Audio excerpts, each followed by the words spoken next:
There are some folks from the Department of Energy with us here tonight, and their main job tonight is to listen to you. We have George Sanders, who's the assistant manager for the Central Plateau at the Hanford site. George is back over here. We have Mike Collins, who's the document manager for the draft environmental impact statement. He's been at every public meeting, and he sits up here and he listens to every comment. I believe we're going to have a representative of the Environmental Protection Agency join us, but I don't, Chris isn't here. Dave Bardis is here. I believe there'll be one more joining us. We have Max Power from the Washington State Department of Ecology. That's my list. Bill over here is recording tonight's activities, so we will capture those comments and questions that you have. If you want to speak, I want to invite you to sign in to speak so that we know you have that desire. If you haven't done so, or you decide you want to speak halfway through, feel free to get up and do that. There's some other ways to comment on the draft EIS. You can write Mike a letter, you can send him an email, you can send him a fax, you can give him a call. There are comment forms out on the sign-in table that you can use tonight, or you can take home and fill out.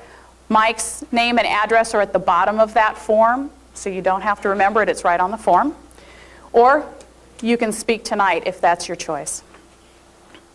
I was asked to get a sense of the group as to how you heard about tonight's meeting.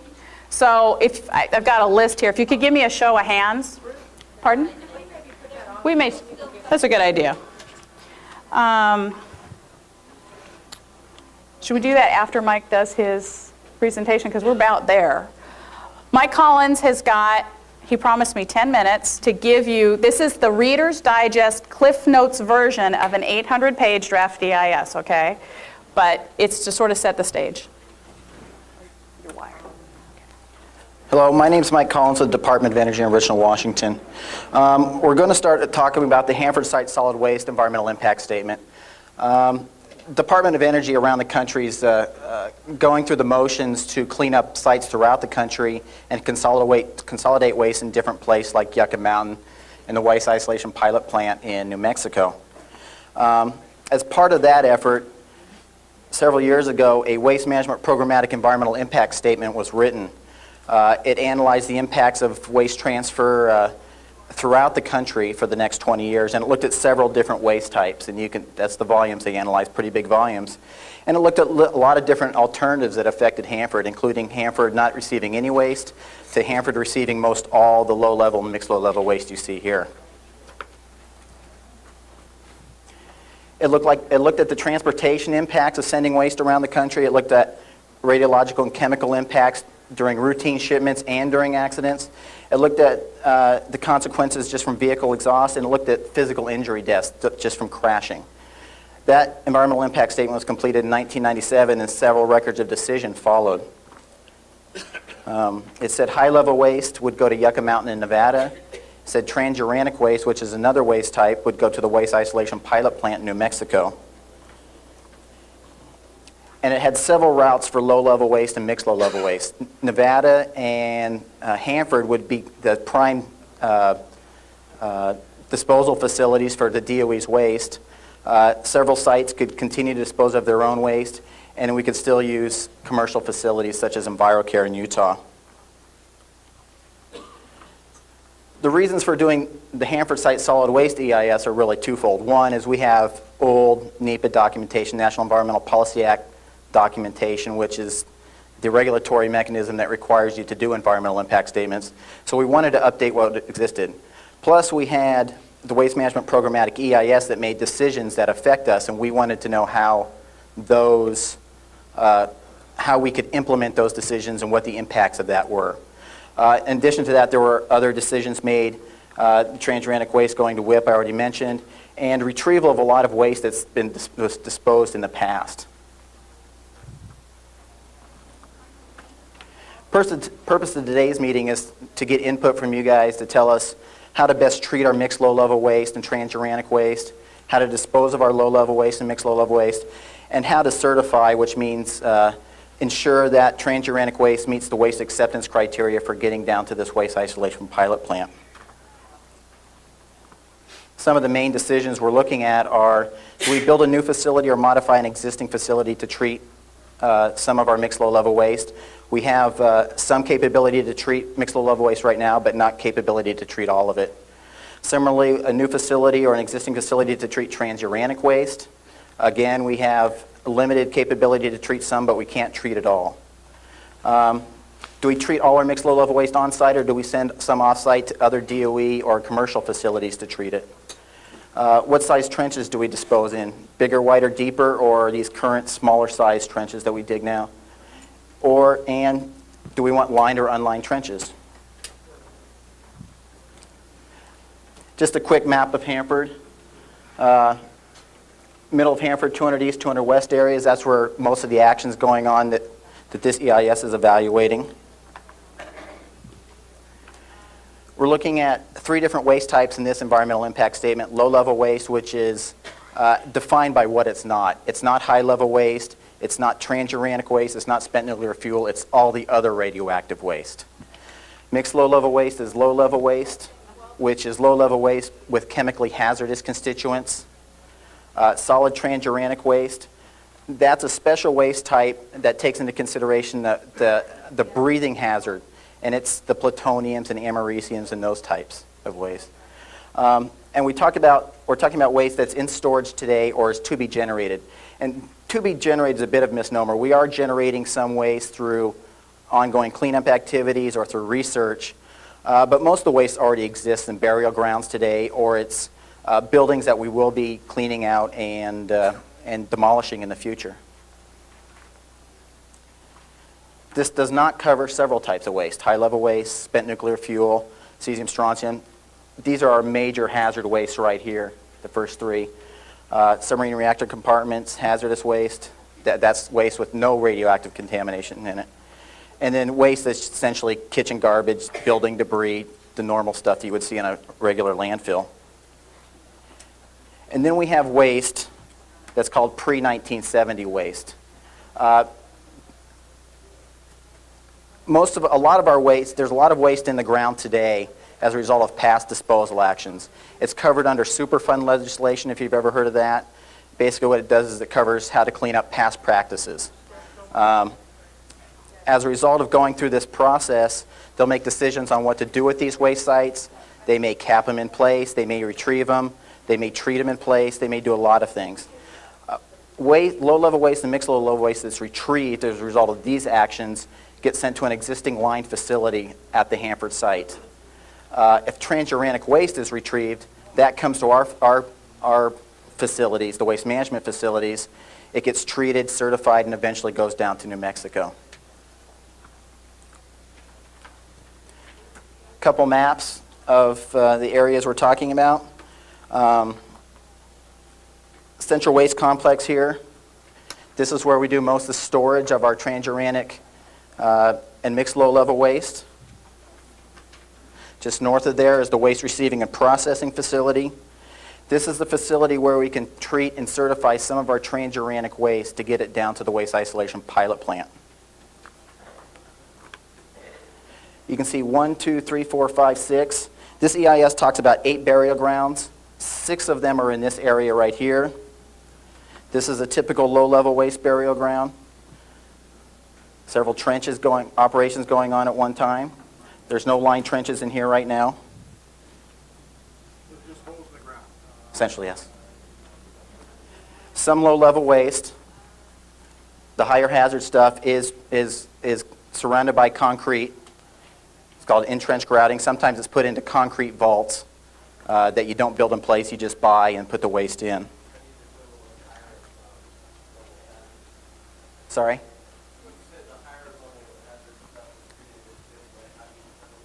We have what's called a waste acceptance criteria, which lists all the different radionuclides and concentrations, and by a process of determining how much radionuclide of what kind of radionuclide, they break the low-level waste into categories, and depending on the category, it's sometimes it's in-trench grouted and sometimes it's not.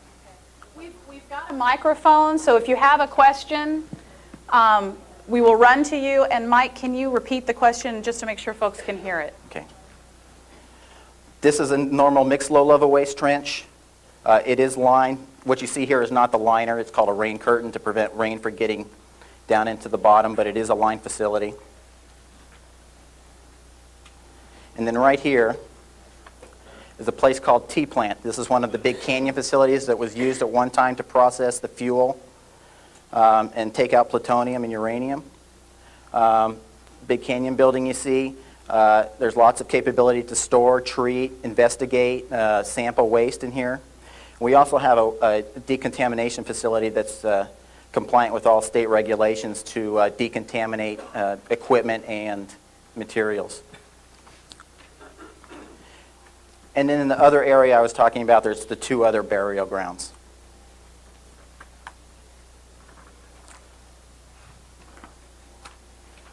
The different alternatives evaluate the short-term impacts. That's the daily operations of the facility till the time they're closed, which is estimated right now to be 2046. The Richland manager has put what's called a performance management plan out on the street to try to accelerate that to 2035 or quicker, but right now this EIS only talks about 2046. We look at the long-term impacts. 10,000 years after these buildings are closed, what are the impacts? And we look at the waste that's already in the low-level burial grounds. The burial grounds that I was talking about have been open for quite some time. We generally look at 2 different waste volumes, a lower waste volume, which is mostly Hanford-only waste, and then we look at a higher volume, which is Hanford and contains quite a bit of off-site waste. This is what we think we may get as a result of decisions made in the Waste Management Programmatic EIS. Different alternatives, we look at a no action, which is a continuation of existing action. That's what the National Environmental Policy Act makes us look at, not strictly don't do anything. Hanford-only waste, we're looking at 70,000 cubic meters. We would treat and dispose of some with the capabilities we have today, and the rest would have to go into storage. One of our action alternatives, we look at the 2 waste volumes, Hanford and Hanford plus what we may receive. We would treat some using new treatment contracts. We would treat some in a modified T-plant. That's to get our extra capability that we need to treat the mixed low-level waste. And we would dispose of it in lined trenches in the low-level burial ground. Mixed low-level waste trenches are required to be lined, although in our environmental impact statement, we take no credit for the liner at all because of the relatively short design life compared to the 10,000-year analysis period. Excuse me, Selectman. Focus on the liner a little bit. Mm-hmm. You said if it's mixed, you by practice or by requirement line it. Can you repeat the question? Yeah. Well, your last sentence there, I'm just trying, it's going so fast. Sorry. You said a mixed waste, is that a practice that you say you do, that you put it in a lined trench? Or is that a requirement? It is or would you do that with all incoming mixed waste? All, are you doing it with mixed waste now? Are you telling us, are there lined trenches? Yeah, we have 2 lined trenches that we're currently disposing of mixed low-level waste in, and any waste that's mixed low-level waste, whether it's from Hanford or off-site, regardless of where we get it from, would go into a lined trench. And then, so unlined trenches are you saying, characterized pretty much as low-level waste that is in unlined trenches now? There's no requirement for low-level waste to be in a lined trench, although that does not prevent us from putting in a lined trench. Do you have any low-level waste in lined trenches now? No. Can I ask a question? I'm sorry I got here late, but Sorry? you keep saying "we." Would you mind just saying who you are, who "we" is, and Department of Energy is we. you're representing them? Yes, I am.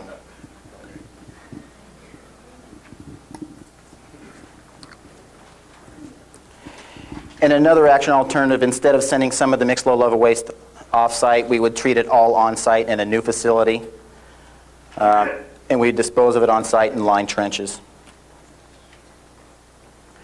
Low-level waste, this is Hanford plus a little bit of off-site waste. Our current practice is to accept some waste from off-site generators, and we would continue to dispose in trenches. That's our no-action alternative. In our action alternatives, we're looking at 2 waste volumes. Again, the Hanford and then Hanford plus off-site waste. And the difference in those is really the trench sizes. We're looking at bigger, wider, deeper versus long, thin, narrow trenches. Again, these aren't required to be lined. Even if they were required to be lined, we wouldn't take credit for them in our analysis, like we don't take credit for them in our mixed low-level waste analysis, simply because of the design life is 30 years versus... Numbers in layman's terms? I mean, what- Yes, I can.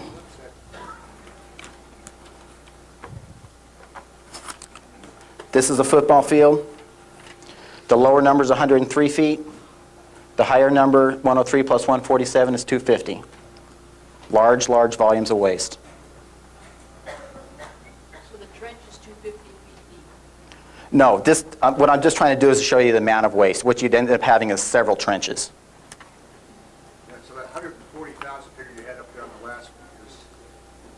140 would be this distance, the 103 feet. And then the 340 would be this total distance. That's generated since when, or how long? That's for 50 years.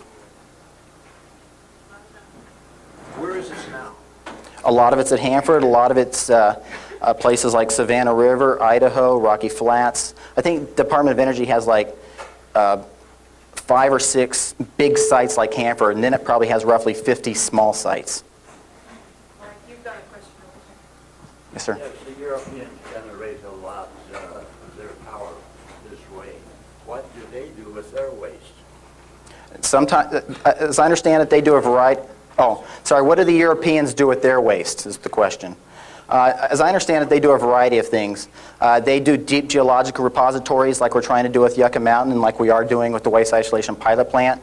They have lined shallow waste disposal. They have stuff that's in between. So they do a variety of things. Got a question over here? Germany has 19 nuclear power plants. You put closer to your turn it. 157. But they've been classifying their nuclear waste for some time. What do they do with their classified nuclear waste? I don't know what they do with their... You don't know, and you're in the Department of Energy.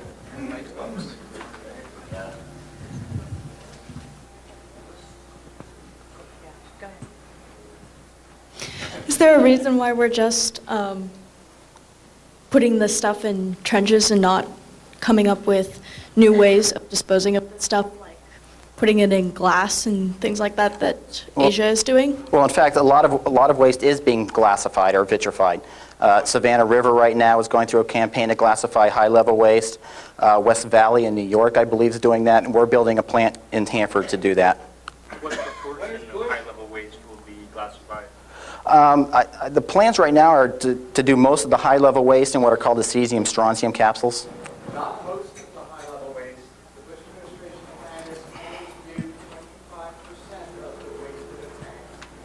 And much of the remainder is supposed to go into the burial grounds, which you don't have in the EIS, Mike. So we need to be clear. There's 54 million gallons of liquid high-level nuclear waste and sludges in the tanks. And the Bush administration plan, which has just been released in final form, says that much of the waste in the single shell tanks, the tanks that have leaked 1 million gallons, much of which is already in groundwater and heading towards the river, much of that waste will remain forever in the tanks, in soil, in the single shell tanks. Other wastes that will be retrieved, only 25 to 35% will be vitrified, turned to glass. The rest will be mixed with cement or put in other forms and buried in your burial grounds.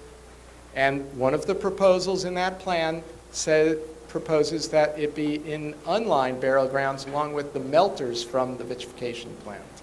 Let me propose, Mike's just got a couple of more slides. I know there were a couple more hands back here with questions. Mike, do you want to go ahead and wrap up what you were presenting? We can catch the questions in the back. And then there's some other things we'll move on to. Well, I know that folks are anxious to speak, and the DOE folks want to hear what you have to say. Actually, Mike? the only thing I had left, and I can't seem to find it now, was a schedule. We're in the public meetings right now. We had thought we may be able to, after the public comment period is done about August 22nd, take 3-4 months to put together a final environmental impact statement. That's so dependent on the number and type of comments that we get that schedule is very tentative. So take that for what it's worth. And that was my last slide. Was that your last slide?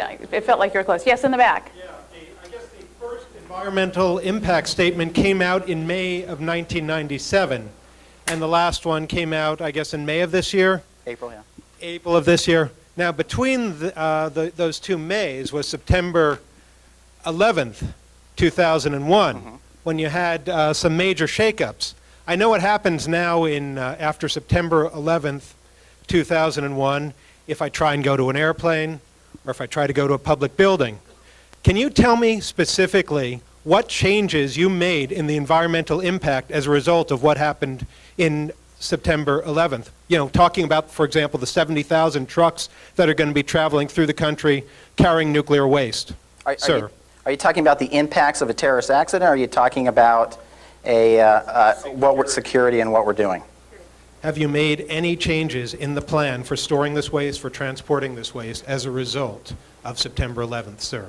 For either of those situations. Well, as far the answer to this gentleman's question about transportation, I don't know what the Department of Transportation is planning for transportation of anything. That's chemicals, that's nuclear waste, that's a whole series of things. I just simply don't know. But what we do is we follow the Department of Transportation's guidelines for safety and for security for the low-level, mixed low-level waste. Now, the other waste, the high-level waste, and will probably be going down escorted and with police cars and state troopers and that sort of thing, if that's what you're asking. I'll let you follow in a second. The second part about the terrorist impacts, we don't directly look at what happens if a terrorist tries to blow up one of these shipments. What we do have is our routine accidents that involve fire and explosions, just like a terrorist event would. So the impacts are the same. The initiator is different. So there has been no change in other words, of any of the plans as a result of what occurred on September 11th? That's correct, as far as I know. All right. 2 questions over here, ma'am. About the public comment period. If I send something in the mail, does it have to arrive before the end of the public comment period or be postmarked? If it comes in the 23rd, 24th, or 25th, I'm not going to ignore it. We're taking it just the same as any other. It doesn't even have to be postmarked. As long as I receive it, close. Yes. Okay, I'm no scientist, but I've got a question. Seems to me that much of the state of Washington is crisscrossed by fault lines. Now, is the Hanford Reservation in a fault area? Yeah, I mean, there's faults throughout the state of Washington, and Hanford's no exception. There's some, I don't remember the terminology, it's like low-yielding faults. If people are geologists and know about that sort of thing, I'm not quite sure what that means, but yeah, there are faults at Hanford. Before we hear from our 2 regulatory agencies, I've got a couple of sort of administrative things. Many of you who have come tonight have noticed that there's not 1, there's not 2, but there are 3 sign-in sheets. If you were a part of the public interest meeting at 6 o'clock, there was a sign-in sheet there. You might have signed in there. For this particular meeting, hosted by the Department of Energy, there are 2 sign-in sheets. One is the general "Are you here?" sign-in sheet, and we want to encourage each of you to sign in on that. The other sign-in sheet is the "I want to speak" sign-in sheet. So if you would like to share your thoughts and ideas tonight, I want to invite you to sign in on that one as well. I hope that wasn't too confusing. Also, before we move on, I was asked to poll you by a show of hands as to how you heard about tonight's meeting. So if you could raise your hand and kind of let me know, how have many of you heard about this through a Department of Energy newspaper advertisement? That was an effective way to get the word out. Okay. How many of you heard about it from a Department of Energy mailing? I've got 4. How many of you heard about it through a radio or a newspaper story? About a dozen. These are loose numbers. How many of you heard about it through a public interest group email or mailing? That qualifies as a lot. How many of you heard about it through a telephone call? Okay, thank you for doing that. Okay, from here, I can give you a little clue as to what we're going to try to do tonight. We have representatives from the two regulatory agencies that work with Hanford, the Environmental Protection Agency that we often shorten to EPA, and the Washington State Department of Ecology that we often just call Ecology. They're going to give you a real brief overview of their thoughts on the draft EIS, and then we have about 10 minutes set aside for two of the local public interest groups to share their perspectives. And at that point, we want to open it up so that the Department of Energy can hear what you think about it. So that's how the flow is going to work tonight. Any questions on what we're going to try to accomplish? Yes, ma'am. Is there going to be a break at some point? Normally we don't have a break. However, the bathrooms are down this hall. You are free to get up and take care of your needs whenever you have them. The women's is down the hall and a little bit to the right. Yes? What time frames will you be inviting questions? Are you going to announce that, or should we just put our hands up? I want to make sure that we handle questions before we get into the public comment piece, because if, quite frankly, from a time management standpoint, if we start dialogue in the middle of public comment, you could be here a long time. So we're going to try to fit the questions into this front-end presentation part.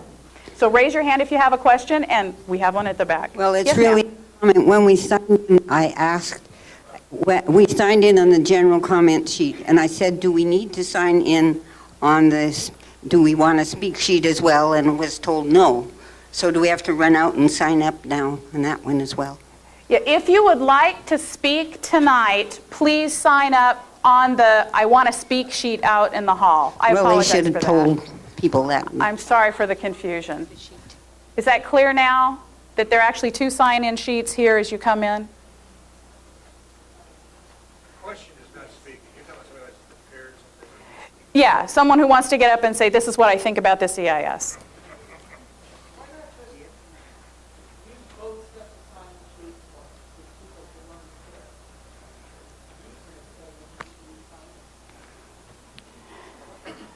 All right. Would it be easier to pass the sheet around, to have people sign up for those who haven't already? Rather than everybody getting up now? Barb has the sign-in sheet, and if you want to raise your hand and flag her down, I'm sure she can help you, save you a trip. Okay, so while we're hearing from the regulators, she's going to be walking around the room, so if you need to flag her down, do so. Yes, sir? Another question for Mike? He wants to know about the concrete. You got to hold it real close. Okay. What kind of concrete are you going to use? I mean, I see a lot of cracked sidewalks and foundations and rotted sewer pipes. They don't last 10,000 years or 100,000 years. It's reinforced concrete. I don't know the specs on concrete. Like it's got rebar in it? Rebar and other stuff. I don't know the specs of it. I don't have a design with me. Who's your engineer for the concrete and steel? Floor Daniel. Okay, we've got a question up here at the front. Yes, ma'am. Did you really come here tonight for our input, for what we wanted, or have you come here after the decision has already been made? Because from the way you're talking, the decision has been made and we're going to swallow it. Did you come here to listen to us? Two parts. One decision has been made as part of the Waste Management Programmatic EIS, and that DOE generators can send waste to Hanford. What we're looking at is how to deal with that decision and other decisions.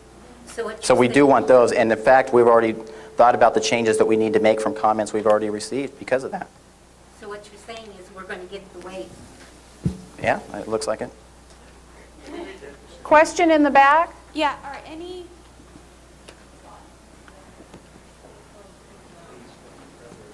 Yeah. I don't think... Are any Department of Energy decision makers here? tonight or at any of the public hearings? Or Mike, do you want to answer that? There's one decision maker. There he is, right there. Many of you weren't here when I got introduced. I'm George Sanders, Assistant Manager. Take a mic. I'm George Sanders, Assistant Manager for the Central Plateau. Mike and I are here to listen tonight. Okay. Why don't we've got Chris Gebhardt here. He's from the Environmental Protection Agency Region 10 office, which is located here in Seattle. And they have a program where they review and rate all the federal EISs in the region. And Chris is the lead reviewer on that project. So I'm going to hand him a mic if I can find one. Hold it tight.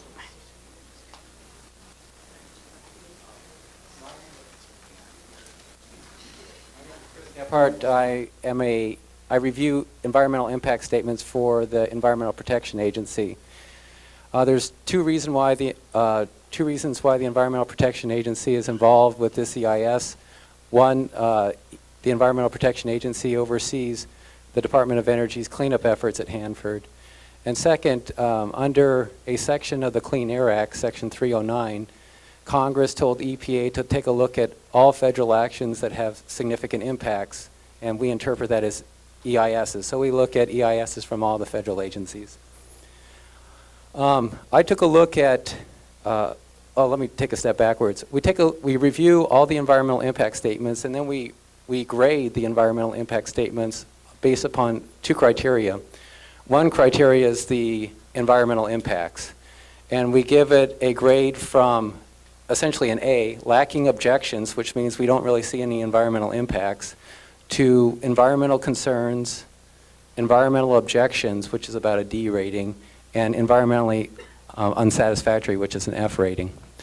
And then we also grade the environmental impact statement on the level of information in the document, and that ranges from a 1, which means it has pretty good information, to 3, which means it has insufficient information.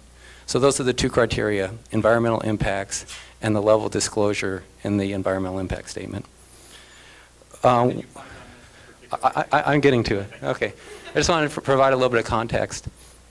And so when we take a look at what my job here is today is to go over the 15-page comment letter, just briefly in 5 minutes, go over the 15-page comment letter that we gave Department of Energy on this EIS in response to our review.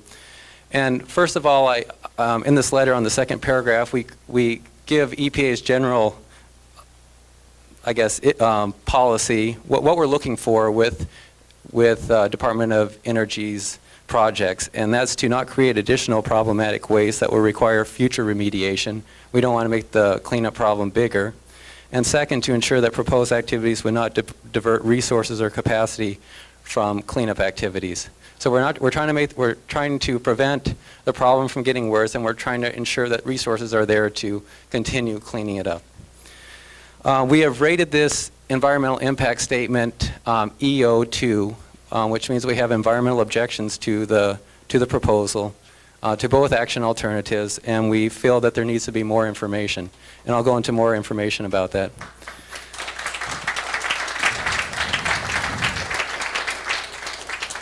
For the environmental impact side, the environmental objections, the main basis for our concern is that there's going to be environmental standards that are going to be violated. And reading through the EIS, you can see that iodine 129, the maximum contaminant level, will be exceeded for both action alternatives. And also for other radionuclides such as technetium, those problems, those existing MCL exceedances will be worsened. So that is the main environmental basis for our objections to this project.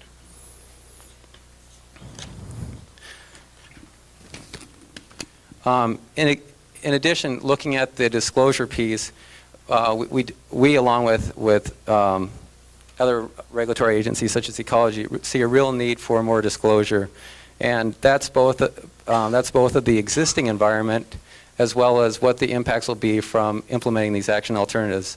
For the existing environment, we're looking for more information such as estimating the pre-1970 transuranic waste or emissions from remedial actions which were not included in the scope of this EIS. It's still going to affect the environment, and we still think that information is needed.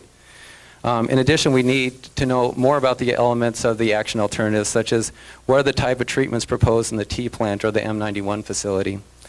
And we need more information about the cumulative impacts, and we think that wasn't done adequately enough. For the purpose and need statement, what we're looking for the purposes of disclosure is a separation between the waste streams that are coming from Hanford versus those from off-site. And there's flexibility with the record of decision from the programmatic EIS where they're going to treat low-level and mixed low-level waste both at the Nevada test site as well as Hanford. So there's flexibility as far as how much waste is going to the Nevada test site, how much is going to Hanford. And along that same line of thinking, the biggest thing that we want from Department of Energy is to look at more alternatives. And I heard a question beforehand about vitrification or glassification.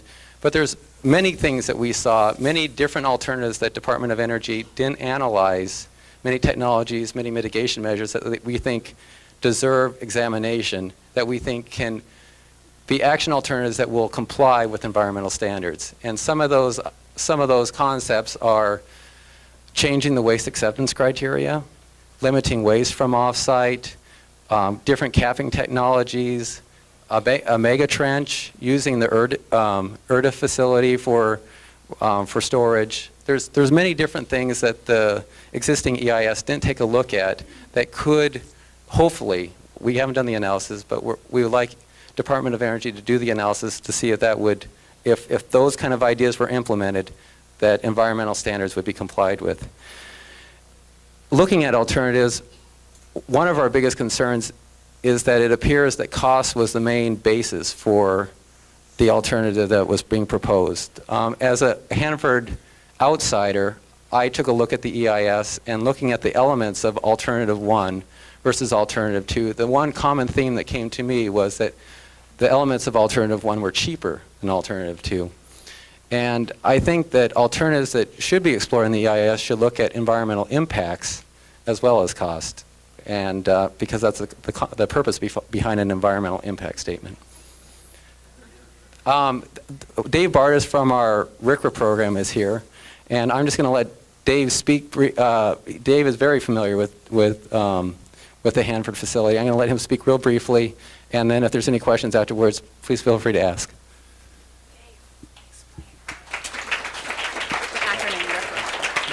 I'm actually going to hold off my comments until after you speak. Okay.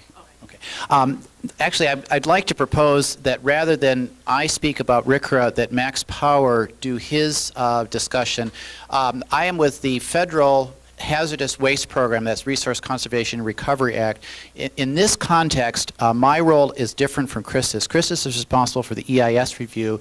I am responsible for the partially implementation, but mostly oversight and support of ecology. So Max, I'd like you to establish the state perspective on this, and then if there's anything that I can fill in, then I'll complement that. And I will also be very happy to answer questions along with Max on how the hazardous waste program fits in with the comments that Chris has made. I think that might make a little more sense. Okay, and EPA's comments are back here along with the other literature. So please feel free to help yourself.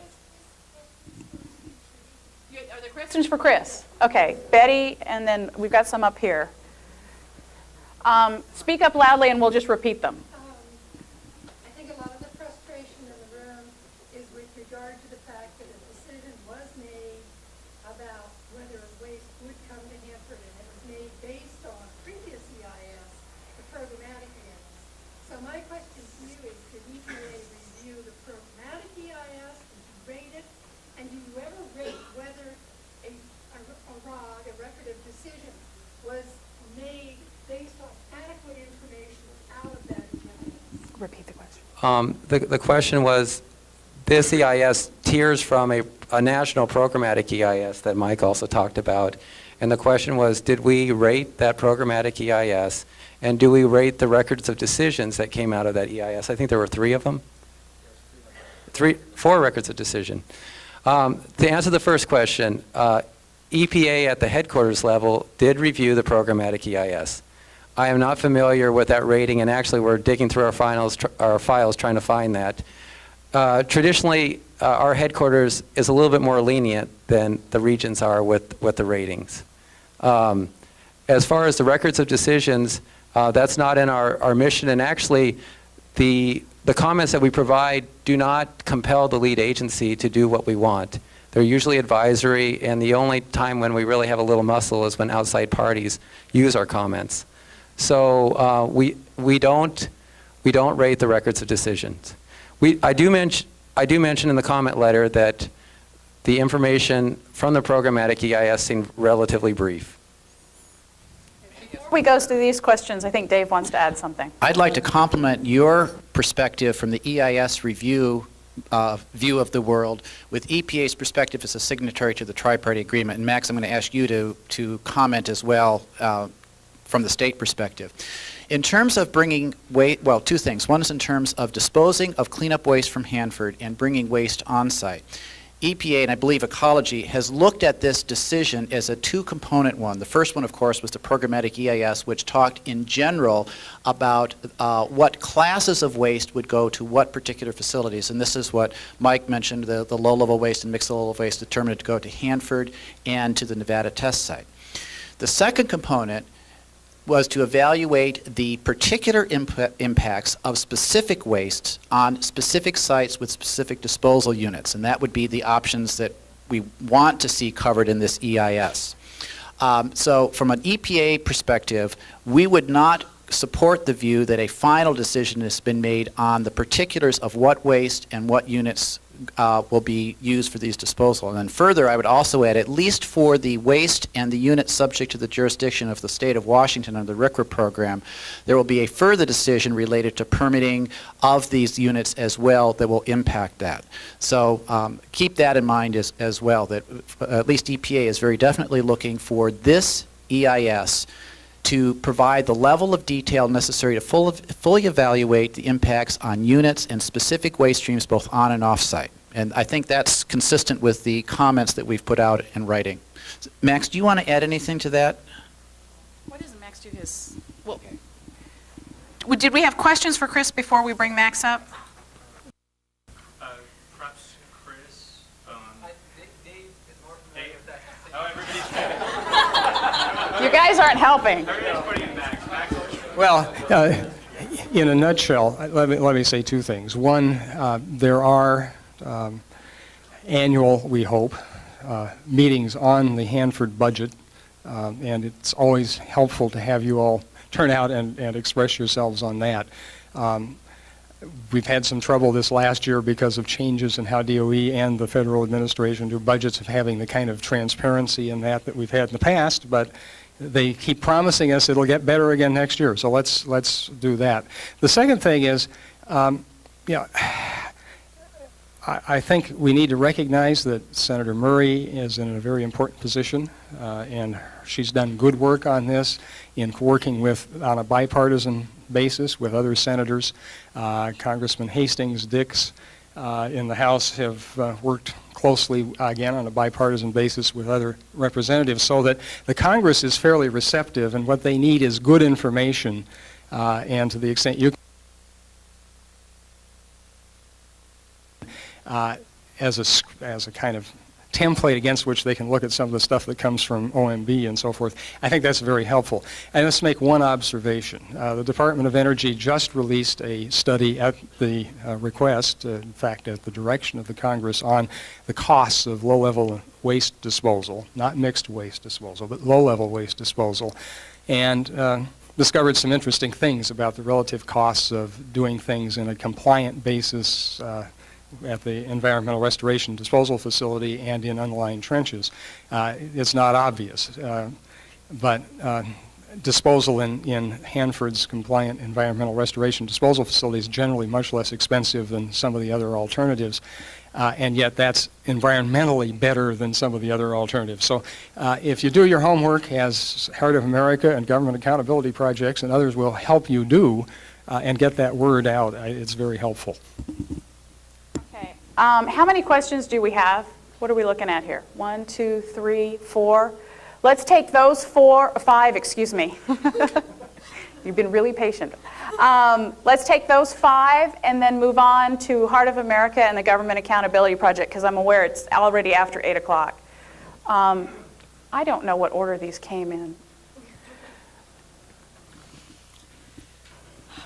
Okay, I have 2 questions. One for Chris. The EIS statements, when they're rated, if they have a bad rating, like obviously this one had not such a great rating, do they have to be returned and then revamped, or do they just sort of pass through?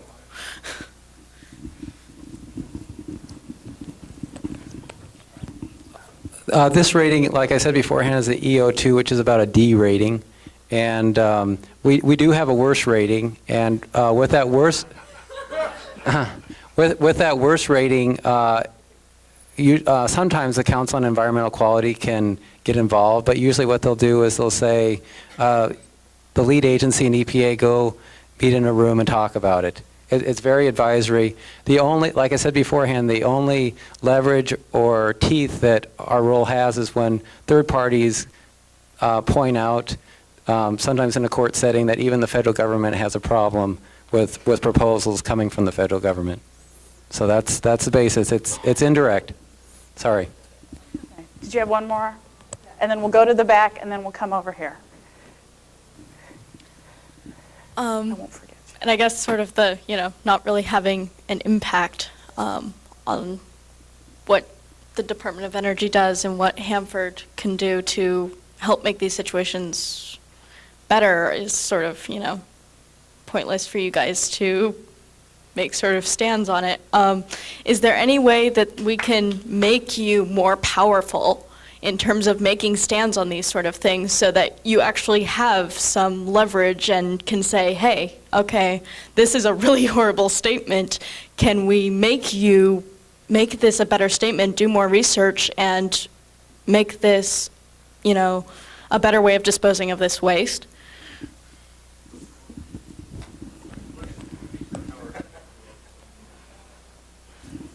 It's like I said beforehand, our mission was given to us by Congress, and usually what we hear from headquarters is they're going to take away the little role that we do have. So I don't see it there. Again, I think what we bring, for example, during this review, I had people from our Hanford office who are very familiar with the site as well as the programs that exist on Hanford review the EIS. We had nuclear health specialists review it. So we do bring technical expertise in the review of our EIS, as well as myself, a Hanford outsider, just reviewing it and say, can an average person understand what's going on? So we try to inform the public, which is consistent with the NEPA law. Question in the back? Oh, thank you. We'll do this up high. Okay. My question is for Max. Max, if the burial grounds that the Department of Energy is considering for waste disposal at Hanford violate Washington state law, and if they present a clear danger to the environment and to the public health, if Washington state has the legal authority to do something about this, will it exercise that authority to block new shipments or to shut down the offending burial grounds?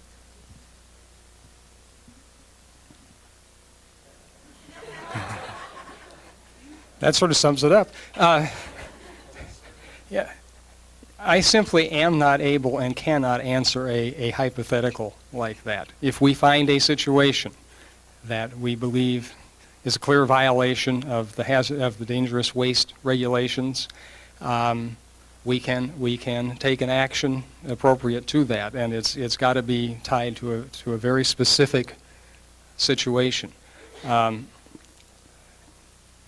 having said that, let me also tell you that as Dave mentioned a little bit ago, these are solid waste management units.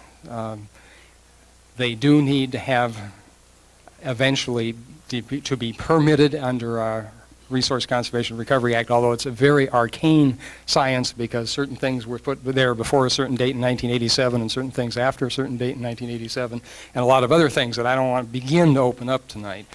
But we do have some authority on permitting those burial grounds. And one of the things that we were expecting in this NEPA process was to see information that would support making that kind of permitting decision. And I think one of the subtexts of our message back to the Department of Energy in our comments is we don't see what we consider an adequate evaluation here to support our permitting decisions at this point.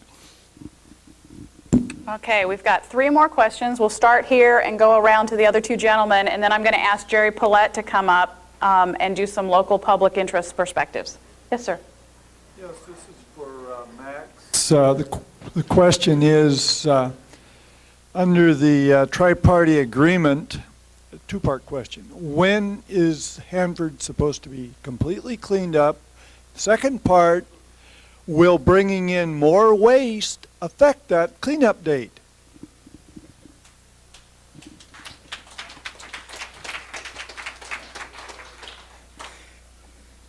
Well, that's helpful to have that broken into 2 parts, because the tri-party agreement actually, and Dave can correct me, he knows this even better than I, it was actually primarily an agreement in order to bring the Department of Energy into compliance. It didn't say we'd clean up everything.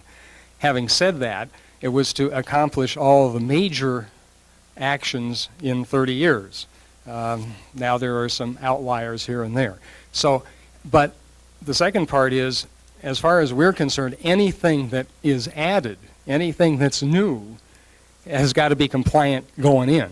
I mean, we're not going to go back and fix it later. And that's why, for example, permitting burial grounds, permitting mixed waste cells, and all of the rest of that, it's going to be up to standard now before you do any more of that. And I think that's the short answer.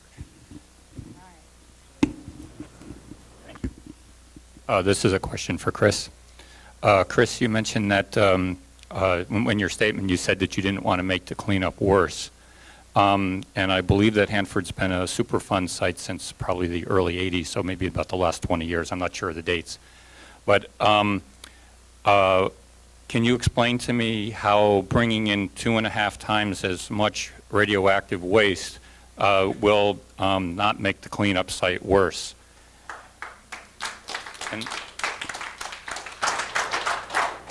And secondly, I would suggest that you talk to Max about the concerns that the state ecology has, so that you can add that to your comments as well. If the federal government will listen to another federal department as well, I think you may be able to have a little bit more power than just the very small amount. I really appreciate your giving it an EO2 rating, but it seemed like a very small number of concerns that you had compared to the concerns that Max had. And if you can add to your concerns what Max had, I think we may be able to stop this more readily. Thank you.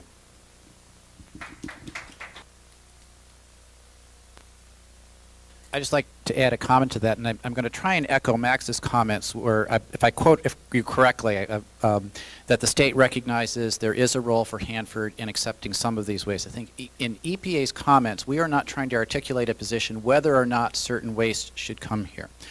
What we are trying to say is 2 things. First of all, we need to know what waste are coming, their quantity, and their impacts, and that those are properly evaluated. Second, we want to make, and these are not necessarily in priority, but the second point is that we want, as an oversight agency and signatory of the tri-party agreement, we want to make sure that the Department of Energy fulfills all of their tri-party agreement obligations and completes the cleanup according to appropriate standards. So we're not trying to say in advance whether or not any particular waste does or doesn't impact the cleanup. We're saying the cleanup has to happen. It's Department of Energy's job to provide the information so that as EPA and the state of Washington make cleanup and waste management decisions, we can ensure that we do not have adverse impacts from whatever waste are disposed of at Hanford, and that the cleanup work gets done in a timely and appropriate manner. My question would just be, if cleanup has been going on for years, and some of it's gotten better, but a lot of it hasn't, there's already open trenches with radioactive waste. And we really trust that the DOE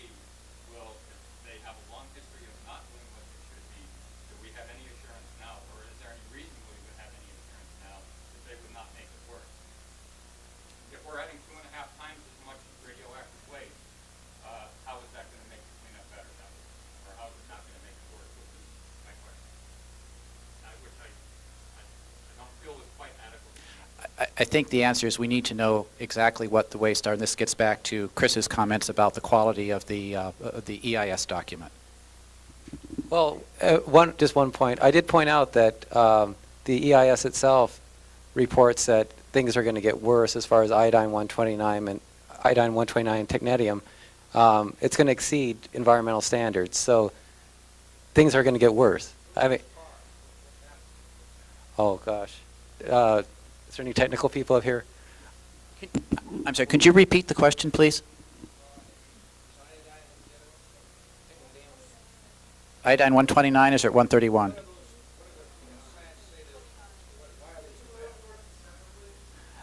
I don't think that any of us really have the expertise to fully answer your question, so I think we're going to pass on that one. We've got one more question, and we really need to get to public comment, which is why I think most of you came. So we've got one question here, and then Jerry is going to do the speed presentation of his life. Go for it.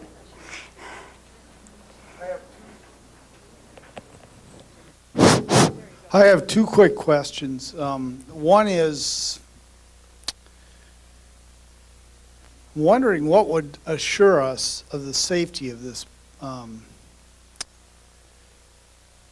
depository in eastern Washington. The other thing is, I want to know, would it be likely that we would be safer here in Washington if we relocated the executive branch of the government to the Hanford Reservation?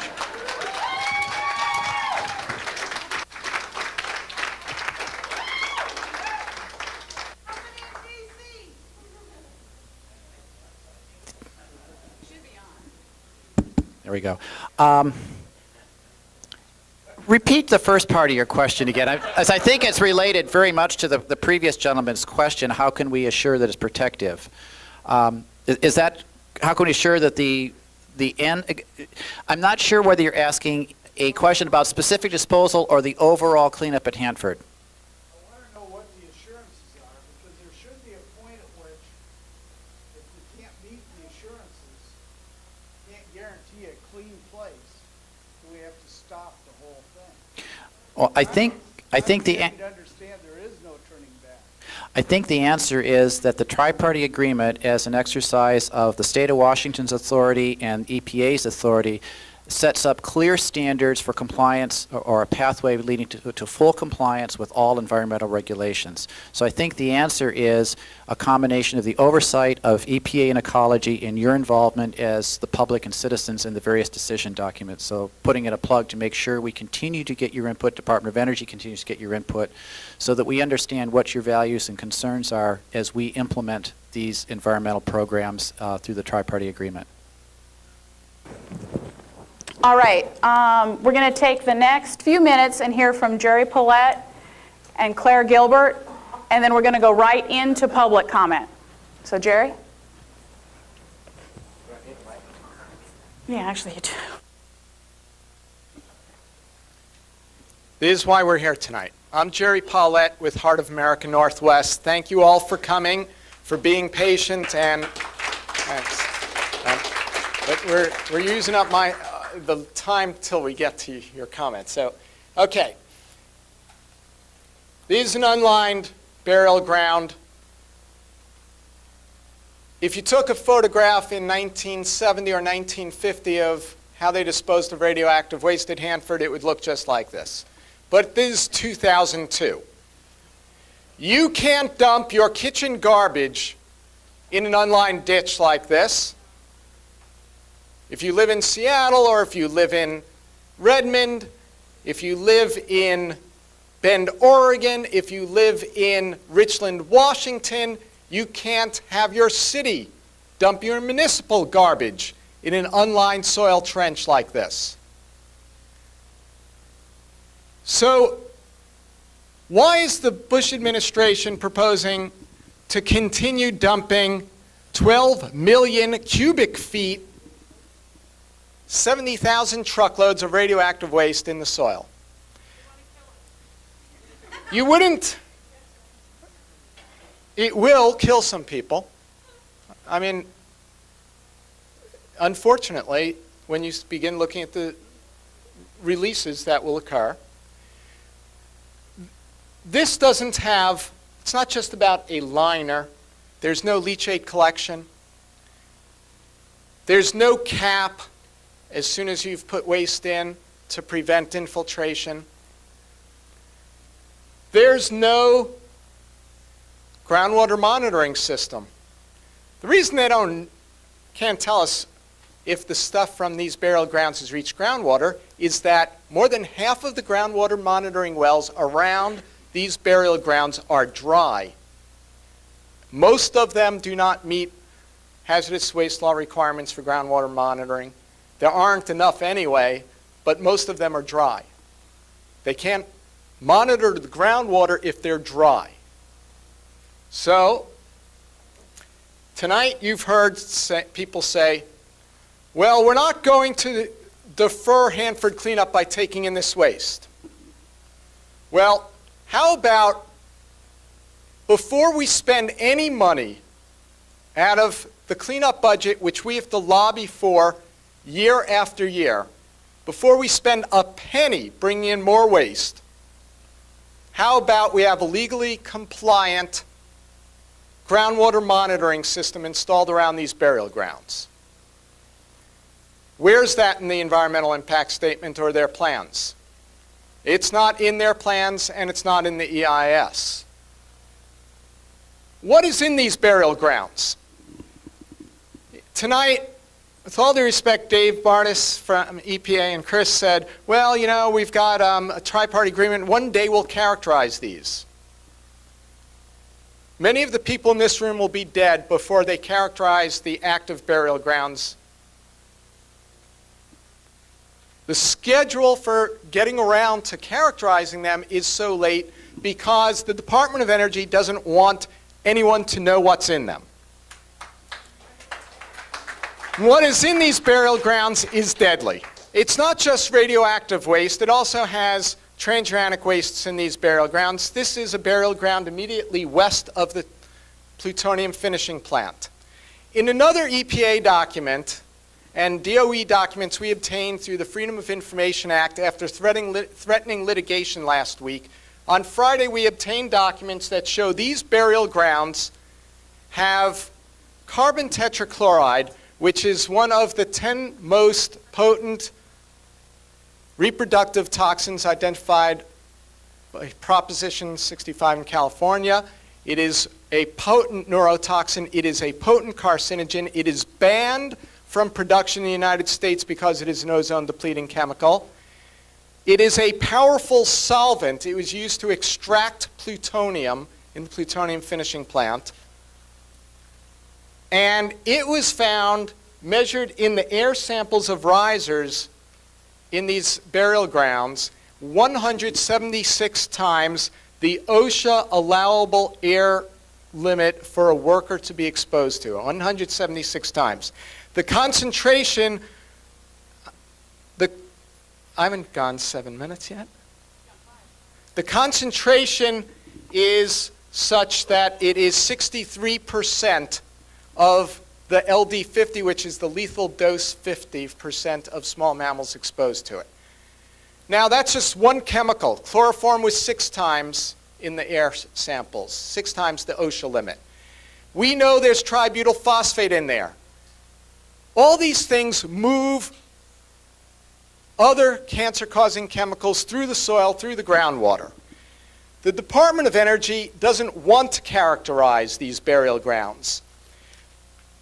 When we talk about the groundwater, this is something else they don't want to have in the EIS. We've spent $50 million of cleanup money over the last 5 years to produce a model of what happens to contamination entering the groundwater at Hanford. The red area is above 100 times the federal drinking water standard. The federal drinking water standard is set for radionuclides at a level at which an adult drinking it throughout the year, 1 adult for every 10,000 will die of cancer. It is 100 times it at red. You see it spreading from the central plateau, including under these burial grounds, to the river. 100 years from now, the model shows it entering the river. The cancer risk done for another environmental impact statement, which is not part of this one, not disclosed in this EIS, shows cancer risks along this stretch of the Hanford Reach National Monument, where Native American tribes have a treaty right to live along and fish. Cancer risks greater than 1 in 10 because of the groundwater coming from this site. Now, DOE didn't want to disclose what this site does to the groundwater, and unlined burial grounds do to the groundwater. They admit for a kilometer away, they will exceed the standards greatly, and a large area, they say, will be off limits for, quote, thousands of years. That's their plan for cleanup. Now, it's not a surprise to those of us who saw this coming. In the fall, the Bush administration announced new goals for the cleanup program, which included moving what we call the point of compliance from the edge of every waste management unit out towards the river, meaning that they could violate the standards, but you wouldn't violate the standard because you'd move the point of compliance as the contamination spread. That's their idea of cleanup, to declare off-limit forever hundreds of square miles of groundwater and the surface above it. This is the Hanford Reach National Monument. Do you think that that is something worthy of being considered in the EIS in terms of what the impact will be of adding 2.5 times more radioactive waste to the unlined burial grounds? To the surface, there's nothing in this EIS and no consideration of the fact that these chemicals are coming up out of the soil into the air. And they will continue to do so. And it will get worse. Much of the trenches could not actually be sampled in May because the barrels are collapsing and the soil is subsiding. So, transportation, let me just say this, since I'm at 7 minutes, I'm going to cut off without talking about transportation risks. The bottom line here is hazardous waste has been illegally disposed in these burial grounds. Not 20 years ago. They admit 12 years ago. They admit in 1996 hazardous waste was illegally disposed in these soil burial grounds. Washington State has all the legal authority in the world to shut these down tomorrow. We asked last night at the hearing in Richland for a decision maker from DOE to be here today. George Sanders was identified as a decision maker. I don't know that if he's high enough, but if he's a decision maker in charge of the Central Plateau at Hanford, we want to know, point blank, will you shut down these burial grounds? Will you shut these burial grounds down tomorrow? Will the state of Washington shut them down tomorrow and require full-scale investigation of the hazardous wastes and substances being released from them? There is no other legal action, no other legal course of action than shutting them down. If this burial ground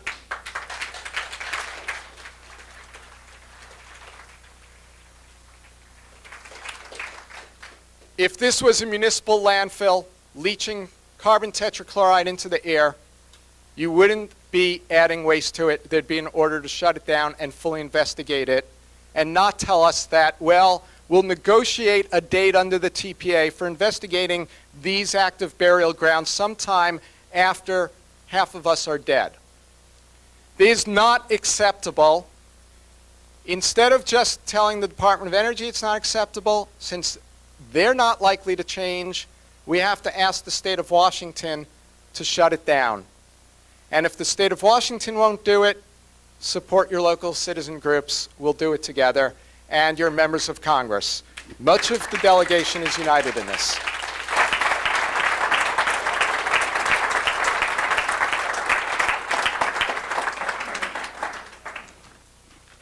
Hello. My name is Claire Gilbert, and I work with the Government Accountability Project here in Seattle. The Government Accountability Project is a public interest watchdog organization whose mission is to protect the public interest and promote government and corporate accountability. We've all heard in the past and today that Hanford is the... Could you? Do you need it? Yes. Okay, I'm sorry. I thought you were going to... Sorry. Thank you. That Hanford is the single most contaminated site in the Western Hemisphere. It has the largest inventory of high-level nuclear wastes in the weapons complex. It has the largest volume of contaminated soils. It has the largest volume of contaminated groundwater and the largest volume of buried transuranic wastes. But what does this all mean? In all of this, there are so many studies and numbers, reports, and statistics, figures, chemistry, geochemistry, mathematics, and I'm kind of new to this, and it's overwhelming to me, and I'm sure it is to everybody in this room sometimes. What does it mean that Hanford is the single most contaminated site in the Western Hemisphere? This is what it means. Toxic fish imperil tribes. This is the cover of the Seattle PI 1 week ago. And the same article ran in the Seattle Times. Toxic fish imperil tribes. Already, the 50-mile stretch of the Columbia River flowing through the Hanford Nuclear Reservation, known as the Hanford Reach, is home to the most deadly and most chemically contaminated fish in the entire Columbia River system. I know Jerry told you all this, but it's worth re-mentioning. Simply from eating the fish, just from eating the fish, the EPA reports that tribal people suffer a cancer risk of 1 in 50 for no other factors than consuming the fish that they use as sustenance. According to the EPA, tribal children eating fish from the Hanford Reach have risks of immune diseases and central nervous system disorders that are over 100 times greater than for non-native children, non-Indian children. What else does it mean that Hanford is the single most contaminated site in the Western Hemisphere? This is turned off.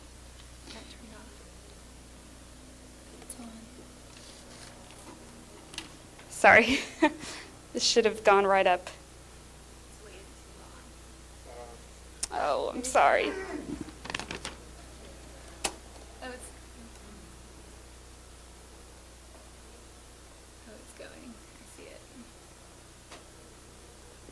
This on? I think it's no. It should be brighter. There we go. There we go. That's his. Jerry showed you one slide of this. This is a series of slides that were prepared by the Department of Energy and Hanford workers and were given to the Government Accountability Project and Heart of America Northwest from an insider. It depicts the groundwater contamination at Hanford in 20-year intervals over a 200-year time period. The site that you see there is the Hanford site, and the Columbia River runs up around this way.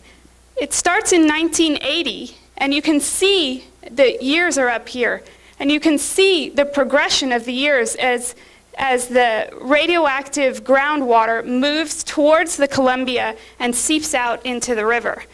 It's based on a consumption level of 2 liters of groundwater a day. In 200 years, the groundwater contamination migrates towards the Columbia River, polluting the river with toxic, highly radioactive nuclear waste and chemicals for generations and generations to come. And now, what does the DOE want to do? They want to import an additional 70,000 truckloads of waste, including transuranic waste such as plutonium, from around the country and bury it in unlined pits. We are here today to tell Mr. Collins and the decision makers in the Department of Energy that the solid waste EIS is a farce. It assumes its own conclusions. It does not adequately consider the cumulative impacts on the groundwater. It does not consider the impacts of transportation or dangerous waste into the Hanford site. It failed to consult with the tribes, the very people whose survival depends on eating the toxic fish in the Hanford Reach. And it has many other problems which you all will address today. And we're here to tell Mr. Collins that the DOE decision makers that the Hanford solid waste EIS should be withdrawn and redone in accordance with the law. And it should be done with respect to the fact that the people are watching and monitoring. And most importantly, we are here today to tell Mr. Collins and the DOE decision makers not to forget to clean up their mess and to restore Hanford and to restore the Hanford site. 200 years from now is getting closer every day. The DOE needs to stop the procrastination, stop subverting the law, stop planning to make things worse, and clean up their mess.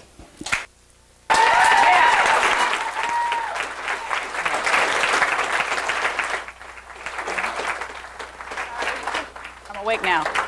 All right, thank you for your patience. Let me give you a check. We've got 43 people and groups who have signed up to speak.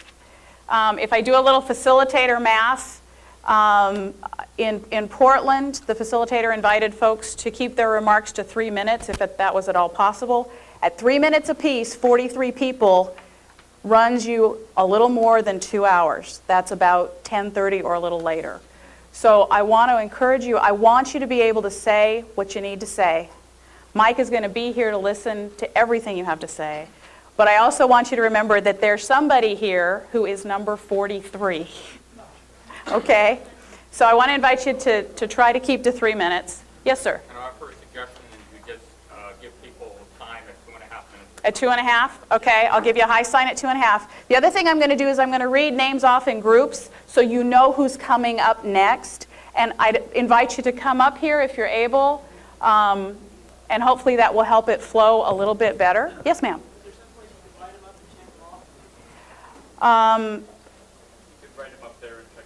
You want me to write them up and check them off? That might actually take longer than reading them. And I don't want to take time away from you speaking. Read them? Okay. The first three, Carolyn DeWitt, I'm sorry, Helen Wheatley and Valerie Schubert. I came here to talk to you, to look in your eyes, and I came here alone, and I'm here for somebody else, my sister. My sister has lost a breast, another half, part of a kidney. She has a portal in her neck. And it comes from all of you putting cost-effective before people. Now, she's not here to speak, but I'm here to speak. Long ago, 4 decades ago, I chose an alternative lifestyle because I refused to earn tax money to pay you to do these things. And never, ever have I been more proud as a human being to know that I didn't do this. And if you have anything inside of you, anything human, you think about what you're doing to these people because your turn's next. I want it stopped. No dump. I want the cleanup, and I want the lies stopped. I'm the power, I'm the tax money, and you can't do it without me, and I'm not helping you do it.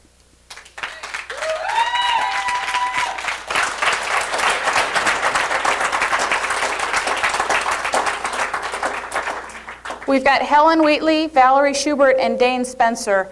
And let me encourage you, I want you to say what you need to say. Mike is here as a representative of the Department of Energy, but Mike is not personally responsible for 50 years of history. So he's here to listen. He's not here to be personally attacked, okay?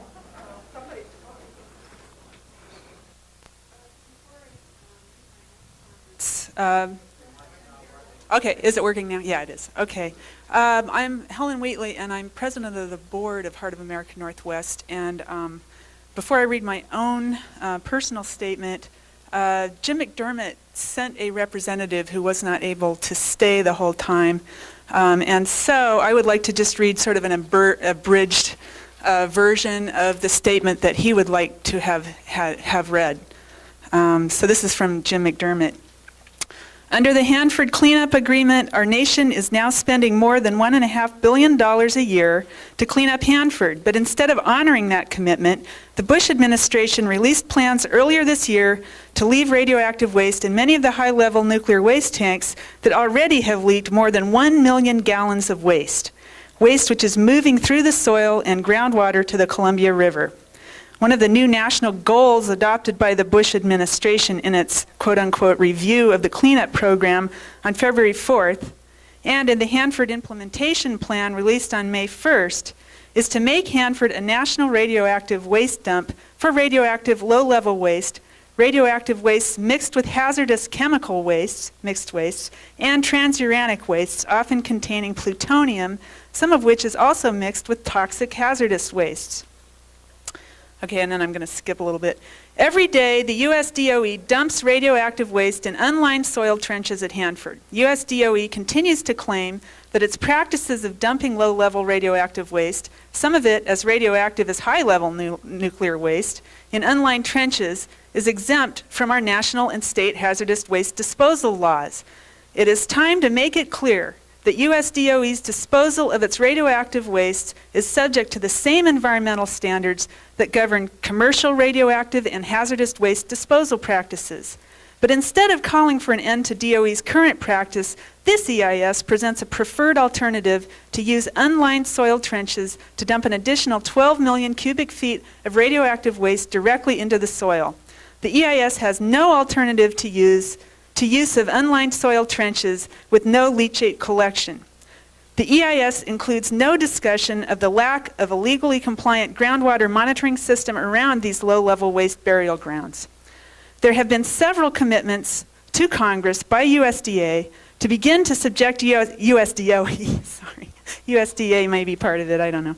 USDOE to begin to subject USDOE's radioactive waste practices to regulation. For several years, the Hanford Advisory Board has advised that USDOE consider the benefits of independent regulation as a reasonable alternative in the pending HSSWIE EIS. To meet the requirements of the National Environmental Policy Act, NEPA, USDOE must fully consider this alternative, including whether it will require congressional action. And then I'll skip a little bit more. Okay. That's about all I need. Under Washington State's hazardous waste laws, it is illegal to create a hazardous waste landfill for waste from anything other than the cleanup of Hanford. I do not intend to allow U.S. DOE to ignore our state's environmental laws. Instead, I urge an immediate investigation under those laws of the contamination spreading from hazardous waste improperly disposed in the unlined burial grounds. So that's from Representative McDermott.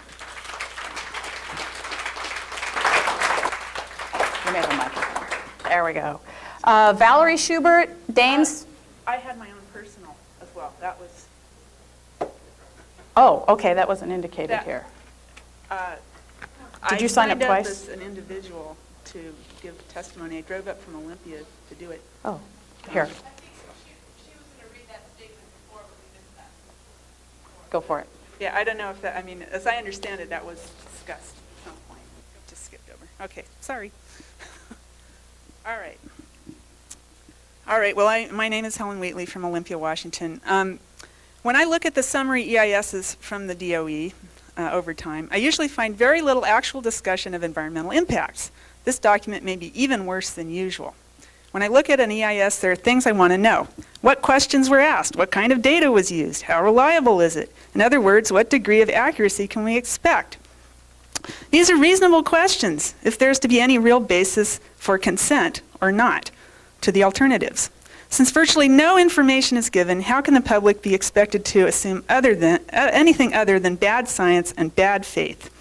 For example, the only discussion I saw on the impact of exposure on wildlife was one word on a chart regarding endangered species, and the word was negligible.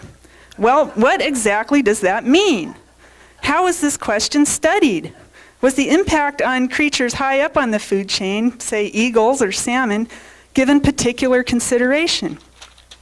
For that matter, when the potential impact on humans was analyzed, did anyone consider tribal harvest of natural resources downstream?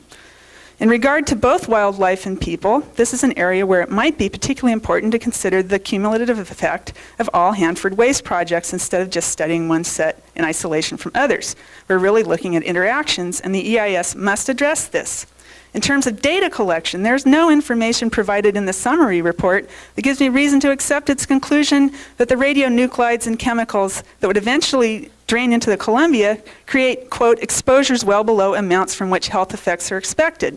The fact is, the collection of information about groundwater pollution has been scandalously poor at Hanford. There's no indication of plans to provide adequate groundwater monitoring or air monitoring, and it hardly builds a sense of trust to know that lining the trenches and collecting the leachate was kind of an afterthought.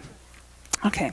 I don't believe anyone knows what the ultimate exposures will be because there are no good models based on real data. The waste is not even thoroughly characterized. If you don't know how much or what's in there, how do you know what it's going to do? What about transuranic waste? I could go on that one. If not, okay. So, let's be honest about what we know and what we don't know. Good faith starts with good science starts with good information. I agree with Oregon's Nuclear Safety Division. This EIS is based on extremely vague and incomplete information. How could it leave out fundamental questions like environmental risks of shipping nuclear waste, including transuranic waste, on real roads that would actually be used? And why can't we have a risk comparison that includes the alternative of not shipping the waste? And I'll skip to the very end. The preferred alternative is to clean up Hanford. Sorry about that confusion. All right, I'm going to invite all three of the next people to come up so that it'll flow a little better. Valerie Schubert, Dane Spencer, and Eliza Johnson. If all of you would come up so that we can move through this. Valerie Schubert. Yeah. Okay, I haven't completed all my comments on this, and I'll be sending in written comments, but I just wanted to make general comments about the document. First, the index was terrible. Almost completely unusable. I was only able to find one thing in the index and I knew what it was and roughly where it was. The table of contents is only a little better. The acronym list includes some things that should never be abbreviated, like immediately dangerous to life and health. I want that spelled out every time I see it. The glossary sometimes doesn't define things, and when there is a definition later on with the diagram, there's no cross-reference. Cross-references in general were varied from non-existent to adequate. There were about 3 that were actually good. I marked them in my notes. There's at least one definition that I hope is a mistake. The definition for disposal, which starts with discharge, deposit, injection, dumping, spilling, leaking, or placing any solid waste or hazardous waste into any land or water. I hope that's not what they're planning to do. Also, there's a radionuclide nomenclature table which does not include decay products, and therefore the half-lives given do not include possible unstable decay products, and I really think that should be included, and also what kind of radiation they give off. And references in general, several times things were referred to, like the Waste Management PEIS, which are cited but not quoted. They say that we have to meet these standards, but they don't say what the standards are. And the references are just not adequate for other reasons because since most of the references are from one group of people, just saying CDOE 1997C is not good enough. You really need to know, you really need to have a citation that gives the page number of the reference and the line number of the reference. And also there's no indication in the references of how long these references are.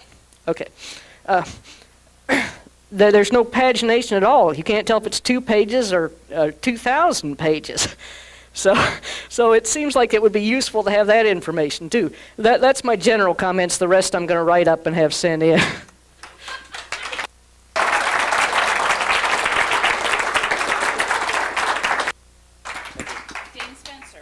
Hi, my name is Dane Spencer, and I represent myself. Do you need an address, anything like that? Pardon? Need an address? No. Okay. Well, I have, let's see what this says. Americans spend 7 times as much money on home video games, 7 billion, as they do on school library materials for their children, 1 billion. Oh, wrong document, sorry.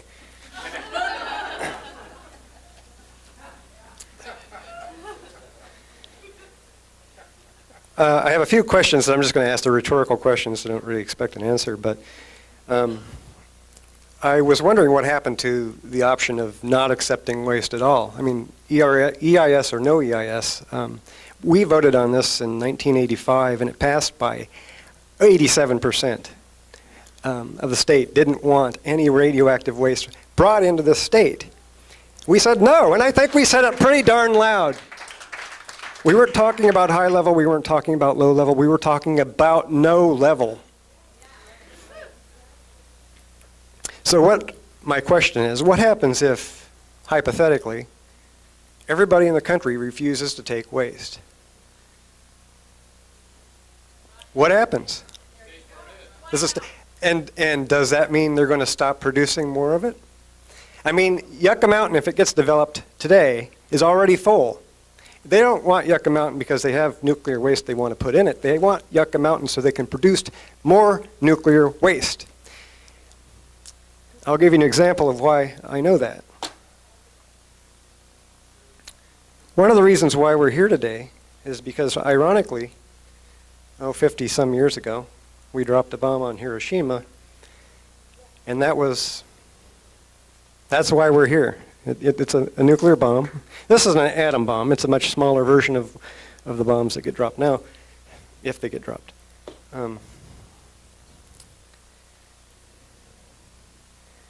The document I have here is information from the United States government. It's a study that was done on all the fallout that went across the country. Well, here's an example. Oh, damn it, lost it.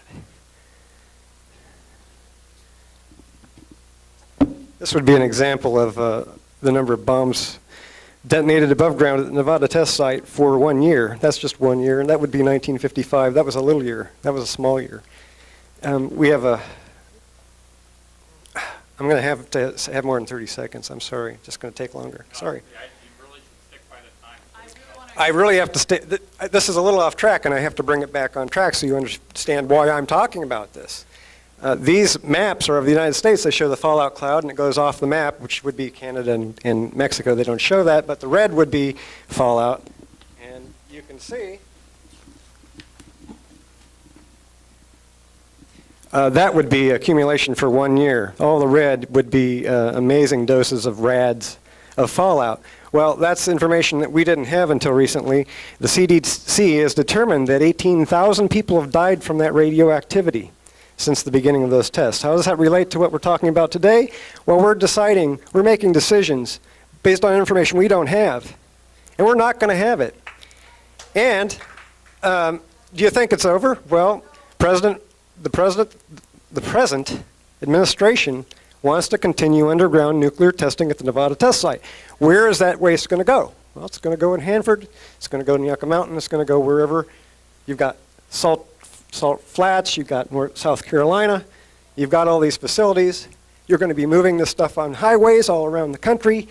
Is it going to be done in 2046? No, we're going to have a river of highways, of radioactive highways, from now until we're all dead.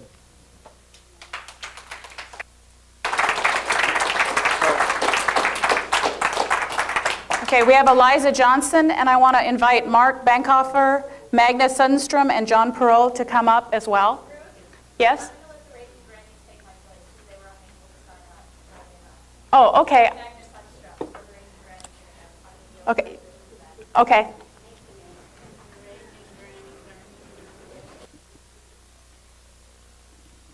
Okay, my name is Liza Johnson. What I'm reading is representing myself, but I work with Heart of America Northwest.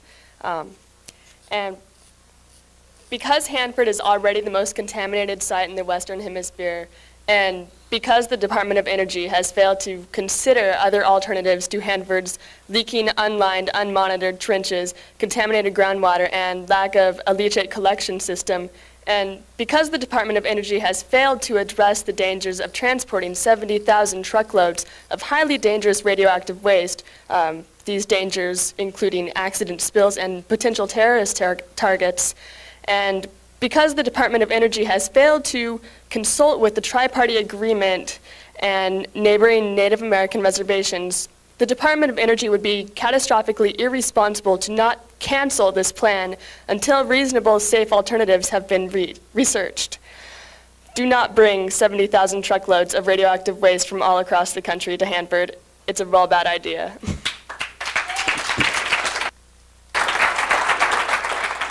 Mark?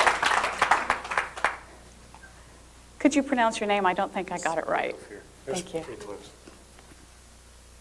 Hi, I'm Mark Bankofir, and this is my letter to the Department of Energy, Mr. Michael Collins. Because of the horrendous health risks associated with radioactive waste and its improper storage, I oppose the transportation of 70,000 truckloads of radioactive waste to Hanford for burial in unlined soil trenches. Seepage of radioactive waste has already occurred and will undoubtedly increase with more waste buried in these unlined soil ditches. It is an irresponsible and unconscionable act that the Department of Energy has allowed this to happen. The Department of Energy needs to do nothing less than clean up the mess at Hanford and nothing more than keep new radioactive waste shipments out of Hanford. Thank you. The Seattle Raging Grannies.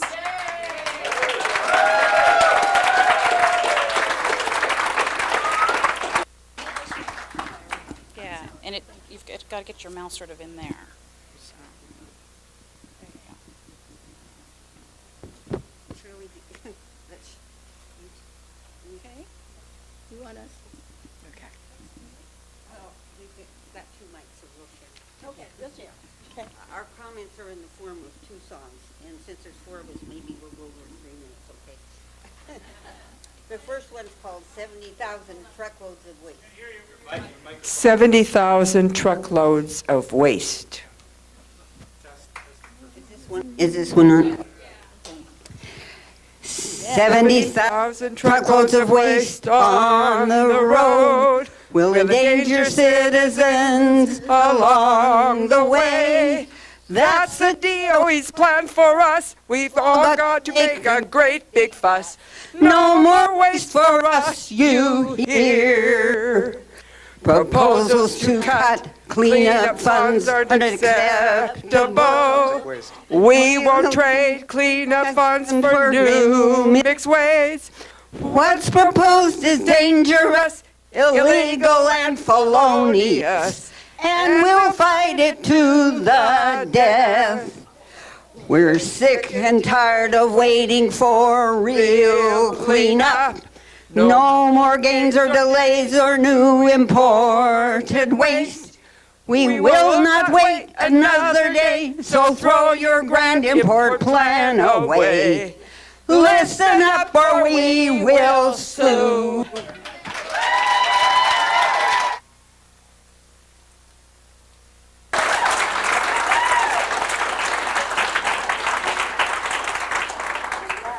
Last, is this up again? Lastly, we don't want your transuranic. We don't want 70,000 truckloads endangering folks across the land. All we want is for you to honor the agreed tri-party plan. We don't want your new mixed waste dumped in an unlined trench. All we want is to protect the Columbia and our young salmon spawns. We don't want your transuranics. We don't want your low-level waste. All we want is Hanford cleanup. Give us back clean land. and again.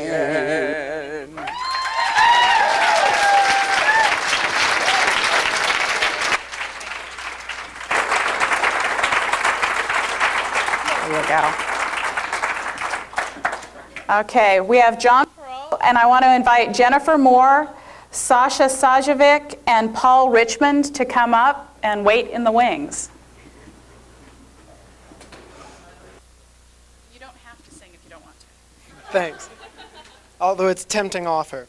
Well, the thought occurred to me that I've been to, even at my tender young age, a lot of these meetings, and I seem to say the same things over and over. So here's a summary of the things I've said at past meetings since you weren't there.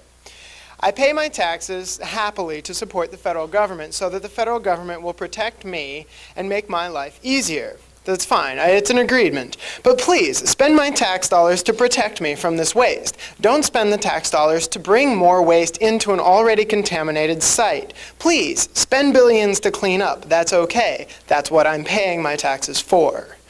The waste problem at Hanford is awful. Why would you make it worse when the Hanford and DOE have not proven successful at keeping these wastes contained in the past? 3, frankly, I'm beginning to wish that many of the people at the Department of Energy who make the decisions were elected and not appointed, so that I could finally get some people in there that would address cleanup properly myself, since other people don't seem to be doing it.